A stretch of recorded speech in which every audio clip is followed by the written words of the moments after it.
Oh, I got a good one. So the first show I ever showed at WEF, at the old WEF, in the main, like where the jumpers are, they had the two rings side by side, and they had a berm, and people would stand on that berm. And I was riding a horse that was very, very tricky, which is the reason that I got the horse. A lot of the horses early in my career were horses that people had trouble with, and so they were, they weren't the easiest horses. And this horse was particularly afraid of anything above him. So, and I don't know if that was a predator thing, he thought he was going to get jumped on or what it was, but he was terrified of the people on the berm. And I came in and halted, and he turned his head straight up like a periscope, stared at the people on the berm, and then exited to the right. And he took down my ring, went through the competitor's ring, took it, like knocked it all down, ran out through the warm-up, and I couldn't get him stopped till the trade fair. Yeah, so I was like running through someone else's ring. Sorry.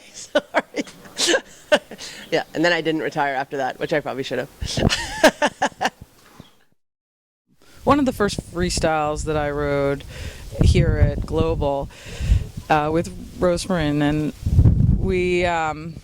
I was getting myself ready and went to use the ladies' room, and I realized I had put on the wrong color underwear for my white breeches, and it wasn't going to be a very good, very obvious if I would have left them on. So I was running out of time, and I didn't really have a chance to go change, so I had to go, without any. And in my warm-up, I had a super warm-up with Lars helping me, and we were really focusing on making his canter more expressive. And so I go into the ring to ride my test, and I'm going around, and they ring the bell, and I was so focused on trying to get my canter that I forgot to start my music, and pretty much entered the end of the arena and then realized and stopped my horse. And yeah, it was just one of those moments that I won't ever let happen again.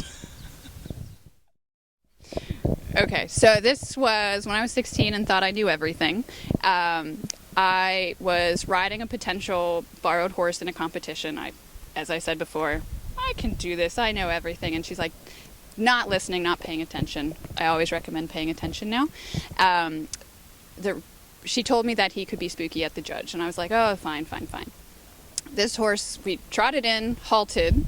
The horse does not like dressage, apparently. He did a whirl around, ran out of the arena, jumped the dressage arena, and I'm sitting on his back. So the judge very kindly let me back into the arena. She's like, okay, come back in and start over again. Same thing happened. Third time we get in, and I felt like a ping pong ball because I was back and forth, and I was just like, forget it, we're not going to halt, and we just trotted on.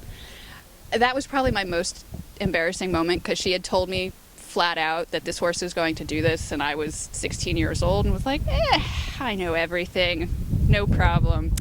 It was a very humbling moment, to say the least. Moment.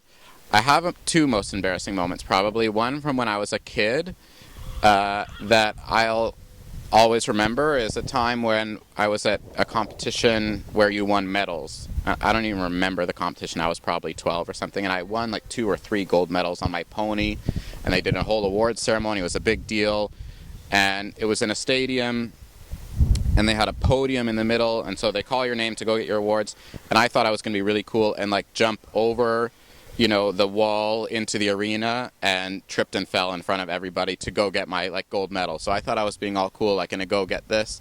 I was gonna leap over and fell right in a heap on my head. So that was the one thing I remember that everybody laughing at. And the Olympics was kind of embarrassing for me, I would say. Only in that I think anyone who's a real horse person understood what I was going through, so I don't think that from that point of view it was embarrassing, but embarrassing in that, it's the biggest arena in the world. You want to do the best you can. You have everybody in the world watching you, and it doesn't go the way you want to. So for me, that was also embarrassing, I guess. I think probably one of the most embarrassing moments I've ever had was during an interview with PS Dressage interviewer Mary Adelaide, stumbling on all these difficult questions, not really knowing how to answer them.